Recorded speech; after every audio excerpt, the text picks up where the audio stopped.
mon sauveur, je veux puiser en sa lumière. La joie infinie de mon cœur, je veux voir Dieu, je veux contempler mon sauveur, je veux puiser en sa lumière. La joie infinie de mon cœur. Dieu vivant, Dieu Trinité, tu demeures en moi. Viens y faire rayonner ta gloire. Je veux voir Dieu, je veux contempler mon sauveur, je veux puiser à sa lumière la joie infinie de mon cœur. Je veux voir Dieu, je veux contempler mon sauveur, je veux puiser à sa lumière la joie infinie de mon cœur. Source infinie de bonté, fontaine de joie, toi seul peux me rassasier, Seigneur. Je veux voir Dieu, je veux contempler mon sauveur, je veux puiser à sa lumière la joie infinie de mon cœur. Je veux voir Dieu, je veux contempler mon sauveur, je veux puiser à sa lumière la joie infinie de mon cœur. Voilà, nous retrouvons donc pour un moment de partage de la parole avec l'évangile de ce jour que nous allons écouter tout à l'heure. Je vous propose que nous commencions par nous mettre dans le silence, le recueillement, pour nous laisser rejoindre par l'Esprit, retrouver la présence de Dieu au milieu de nous et nous mettre à son écoute.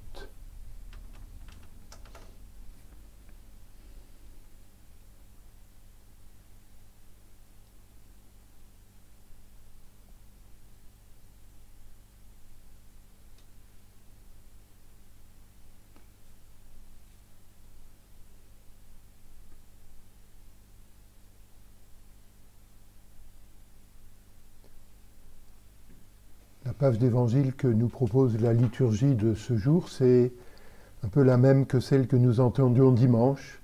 C'est la version de Luc et non pas celle de Matthieu. On a la même trame qui vient d'une source qui était commune à l'un et à l'autre, mais que Luc a réinterprétée à sa manière, assez différente de celle de Matthieu et sans doute un peu plus déroutante pour nous, parce qu'il y a de la violence, voilà. Et donc on va essayer de se laisser atteindre par cette parole. Vous pourrez repérer au début et à la fin, on est juste, dans l'évangile de Luc, on est juste à la fin du chemin de Jésus qu'il mène vers Jérusalem. La page qui suit celle qu'on écoute aujourd'hui, c'est le récit de Jésus qui rentre à Jérusalem. Au début, on nous dit Jésus marchait vers Jérusalem, à la fin, on va nous dire et Jésus se remet en route vers Jérusalem. Donc on est à la fin de sa vie, on est au moment où il va entrer dans le temps de la Passion, et c'est ce qui va marquer un peu la coloration de ce texte.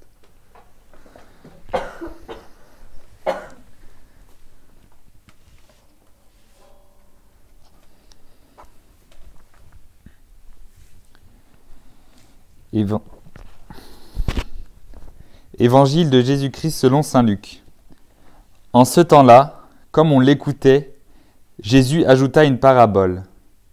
Il était près de Jérusalem, et ses auditeurs pensaient que le royaume de Dieu allait se manifester à l'instant même. Voici donc ce qu'il dit. Un homme de la noblesse partit dans un pays lointain, pour se faire donner la royauté et revenir ensuite. Il appela 10 de ses serviteurs, et remit à chacun une somme de la valeur d'une mine. Puis il leur dit, « Pendant mon voyage, faites de bonnes affaires. » Mais ses concitoyens le détestaient, et ils envoyèrent derrière lui une délégation chargée de dire « Nous ne voulons pas que cet homme règne sur nous. » Quand il fut de retour après avoir reçu la royauté, il fit convoquer les serviteurs auxquels il avait remis l'argent, afin de savoir ce que leurs affaires avaient rapporté. Le premier se présenta et dit « Seigneur, la somme que tu m'avais remise a été multipliée par 10. » Le roi lui déclara « Très bien, bon serviteur, puisque tu as été fidèle en si peu de choses, reçois l'autorité sur 10 villes. » Le second vint dire « La somme que tu m'avais remise, Seigneur, a été multipliée par 5. » À celui-là encore le roi dit, « Toi de même, sois à la tête de 5 villes. » Le dernier vint dire, « Seigneur, voici la somme que tu m'avais remise. Je l'ai gardée, enveloppée dans un linge. En effet, j'avais peur de toi car tu es un homme exigeant. Tu retires ce que tu n'as pas mis en dépôt. Tu moissonnes ce que tu n'as pas semé. » Le roi lui déclara, « Je vais te juger sur tes paroles, serviteur mauvais. Tu savais que je suis un homme exigeant, que je retire ce que je n'ai pas mis en dépôt, que je moissonne ce que je n'ai pas semé. Alors, pourquoi n'as-tu pas mis mon argent à la banque? À mon arrivée, je l'aurais repris avec les intérêts. » Et le roi dit à ceux qui étaient là, « Retirez-lui cette somme et donnez-la à celui qui a 10 fois plus. » On lui dit, « Seigneur, il a 10 fois plus. » Je vous le déclare, on donnera à celui qui a, mais celui qui n'a rien se verra enlever même ce qu'il a. Quant à mes ennemis, ceux qui n'ont pas voulu que je règne sur eux, amenez-les ici et égorgez-les devant moi. » Après avoir ainsi parlé, Jésus partit en avant pour monter à Jérusalem. Parole du Seigneur. Nous rendons grâce à Dieu.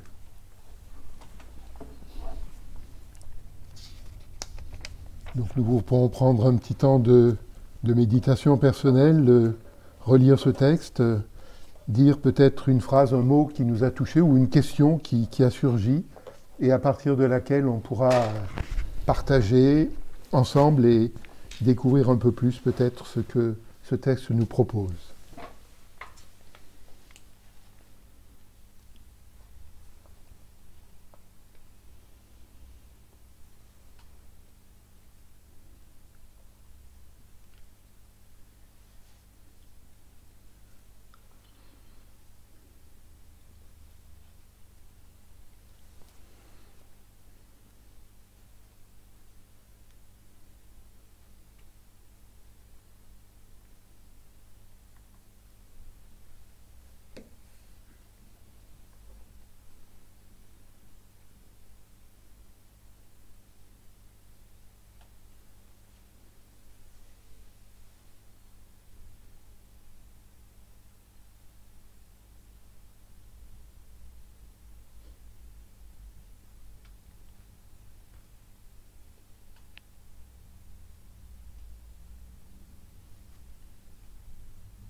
Une chose, une phrase, un mot que vous retenez ou que vous avez envie de partager.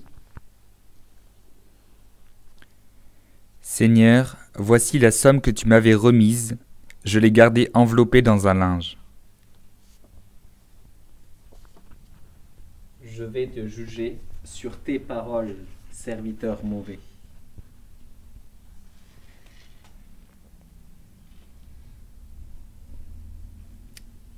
Il donna à chacun.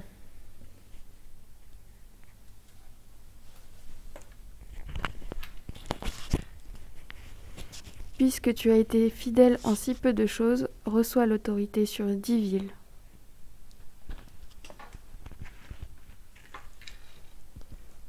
Après avoir ainsi parlé, Jésus partit en avant pour monter à Jérusalem.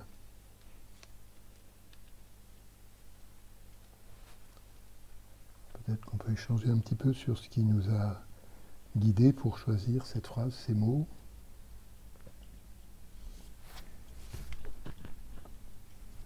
Bien, moi, j'ai choisi cette phrase que je vais redire. « Seigneur, voici la somme que tu m'avais remise.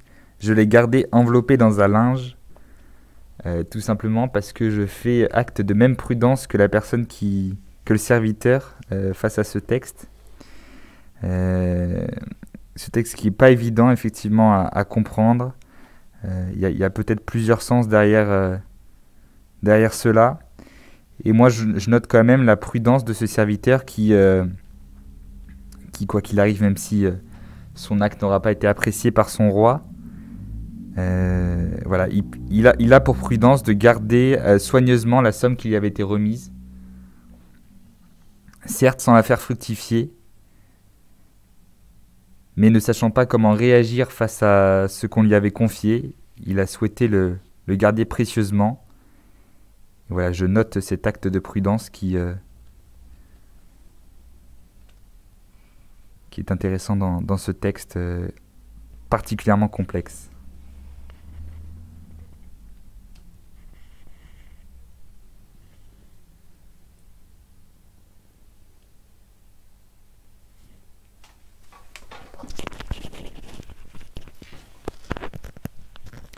Puisque tu as été fidèle en si peu de choses, reçois l'autorité sur 10 villes. J'ai choisi cette phrase-là parce qu'il y a une notion de don, donc le serviteur a été fidèle et lui donne quelque chose en retour. Et ce qui m'a marqué, c'est que c'était pas un don, il lui redonne pas de l'argent, ou il lui donne une responsabilité. Et ce qui est beau, c'est qu'il y a une notion de confiance. Il lui a donné de l'argent, il lui a donné de quoi faire fructifier. Le serviteur a été fidèle et il lui donne plus. Et il y a cette notion de si peu de choses. Il y avait un petit pas pour arriver à ça, il a réussi, il lui donne plus de responsabilités. Donc cette phrase est vraiment signe de confiance de la part du maître envers son serviteur.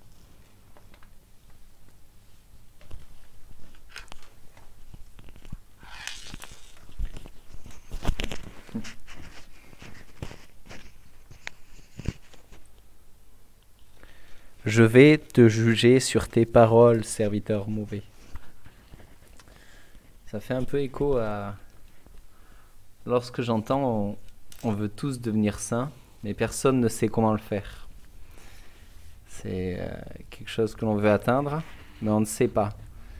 On sait que l'on veut devenir saint pour nous et plus pour faire plaisir au Seigneur en quelque sorte. Mais on dit... je ne sais pas. Et en fait, au fond de nous, on sait tous comment le devenir. Donc c'est sur tes propres paroles.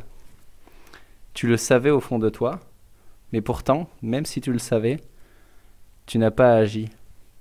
C'est ça la difficulté d'appliquer ce que l'on sait au fond de nous-mêmes. Et c'est intéressant parce que dans cette même lecture, dimanche dernier, cette formulation n'était pas comme ça et je ne l'avais pas du tout entendu de cette manière.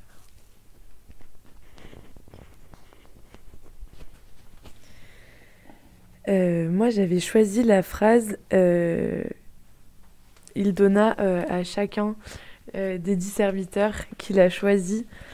Et ça rejoint un peu ce que tu disais, Sigrid, dans la confiance qu'a ce maître envers ses 10 serviteurs qu'il a choisi pour faire de bonnes affaires. Alors, je ne sais pas trop ce que faire de bonnes affaires veut dire pour nous, mais voilà, c'est vraiment, il remet à chacun la même somme, qui je pense est une somme importante, qui a une grande valeur.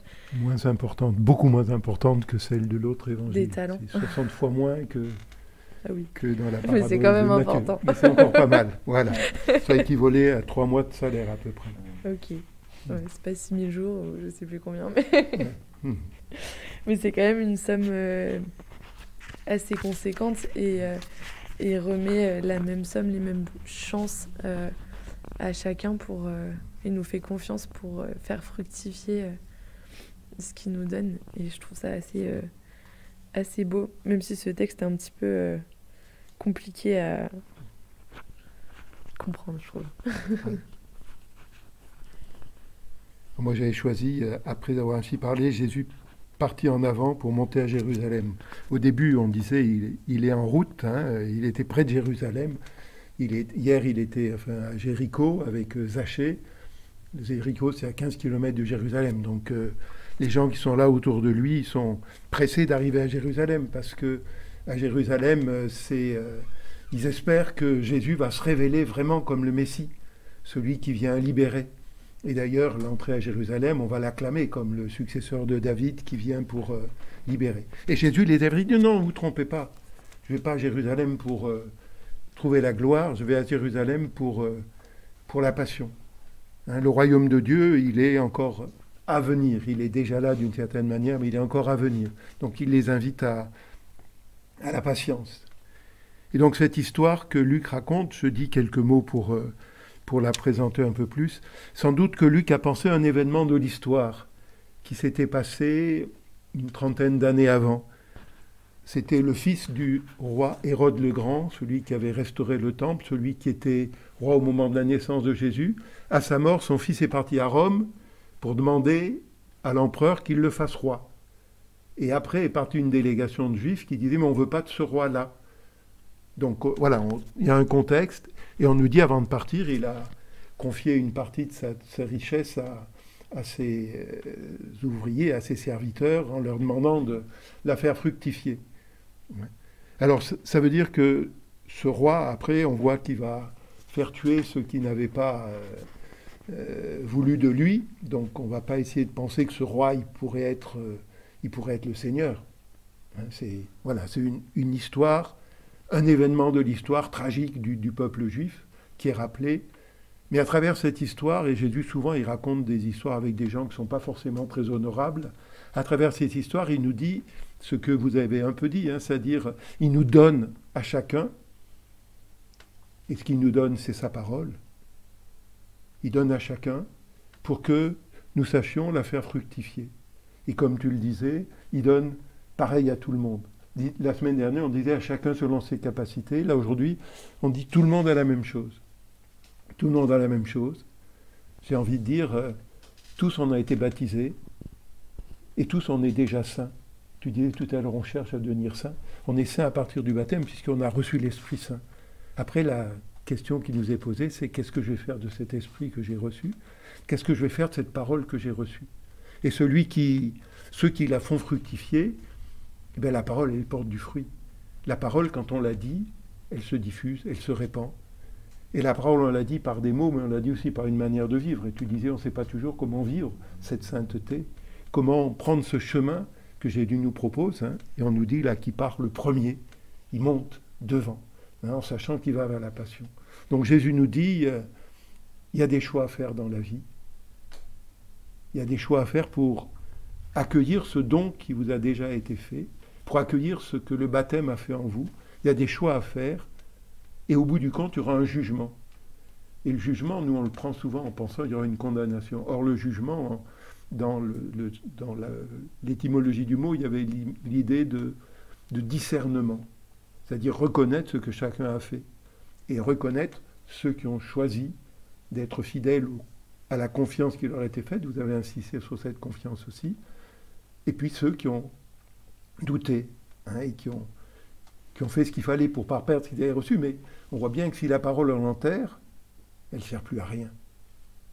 Et ça veut dire que, d'une certaine manière, elle est aussi perdue pour celui-là même qui ne l'a pas utilisée.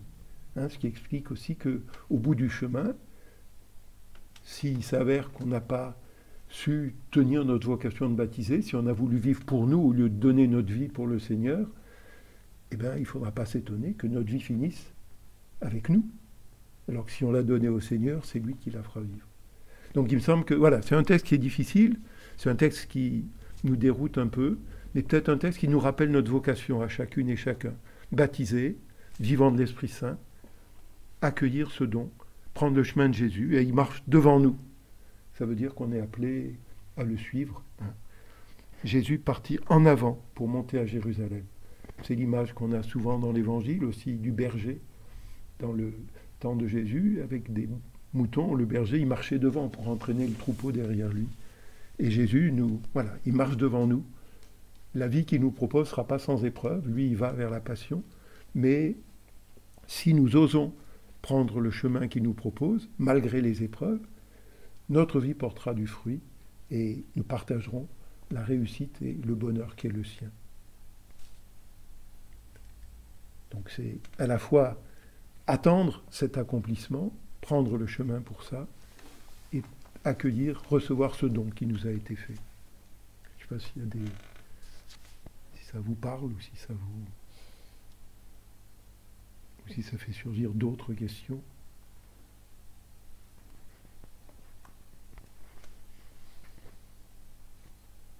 Non, c'est bon. Oh, peut-être, oui, pardon. Oui. Une question très pratique. Une mine, c'est une monnaie? C'est une monnaie, D'accord. comme le talent la dernière fois. La mine, c'est une monnaie qui valait à peu près, je disais, l'équivalent du salaire de 3 mois pour un ouvrier. Le salaire de 3 mois, c'est une pièce d'argent. La mine, c'est 6000 pièces d'argent. Donc ça veut dire 2 mois de 30 jours à peu près. Et on disait, le talent, c'était 60 millions de pièces d'argent. Donc c'était une somme considérable. Voilà, c'est vrai que je n'avais pas expliqué. La mine, c'était pas une mine de fer ou une mine de charbon. Voilà, je vous propose qu'avant de terminer, on puisse partager quelques intentions de prière, confier au Seigneur telle ou telle personne à laquelle nous pensons ou telle situation.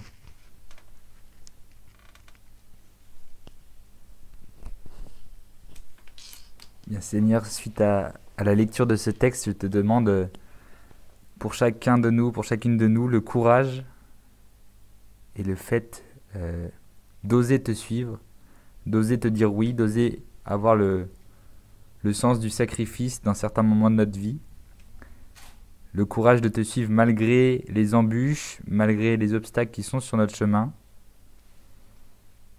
et que certes la prudence est souvent de bon augure, mais qu'effectivement parfois on a besoin de ce courage, et ce courage il nous vient de toi Seigneur, il nous vient de ton esprit. Alors merci de nous l'envoyer.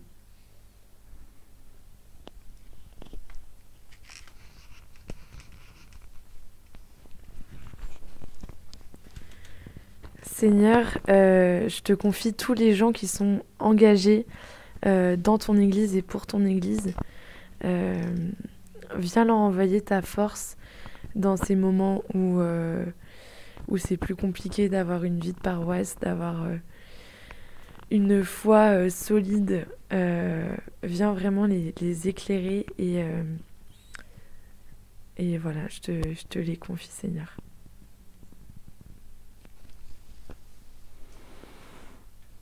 Seigneur, merci de nous avoir mis sur ta route, de nous avoir permis un jour de te rencontrer, de savoir qui est Jésus. Et je voudrais tout particulièrement confier les gens qui ne te connaissent pas, qui n'ont pas cette chance, et ceux qui te connaissent, mais qui en ces temps de confinement ne peuvent pas forcément avoir accès à la messe ou à d'autres célébrations avec toi.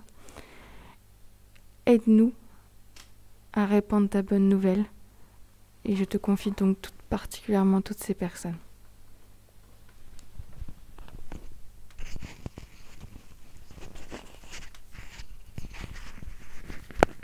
Seigneur, je te confie ces serviteurs mauvais qui ont peur de toi parce que ils ont peur que tu puisses les punir, sauf que du coup ils ne voient pas combien tu es bon, combien tu es grand, combien tu récompenses. Voilà, montre-leur ce qu'ils méritent et fais-les grandir.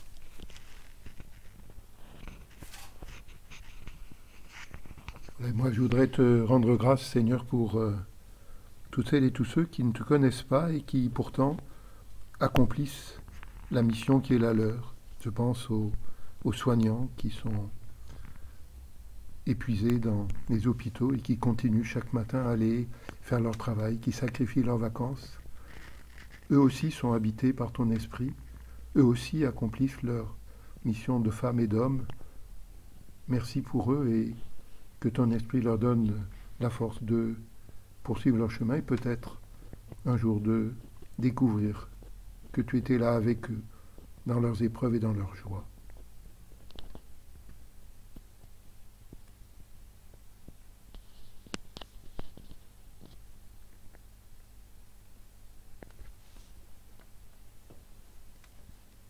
Peut-être que toutes tes intentions, celles qu'on a dites, celles qu'on porte dans le cœur, on peut les rassembler dans la prière que Jésus nous a apprise, la prière de celles et ceux qui savent qu'ils sont, avec tous les hommes, des enfants bien-aimés de Dieu, appelés à partager sa vie. Notre Père, qui es aux cieux, que ton nom soit sanctifié, que ton règne vienne, que ta volonté soit faite sur la terre comme au ciel.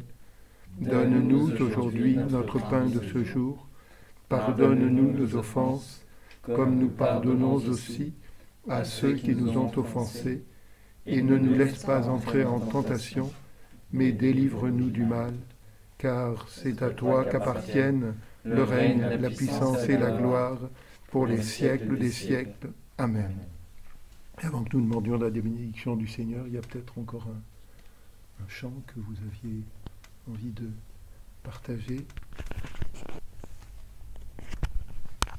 Un chant pour remercier le Seigneur.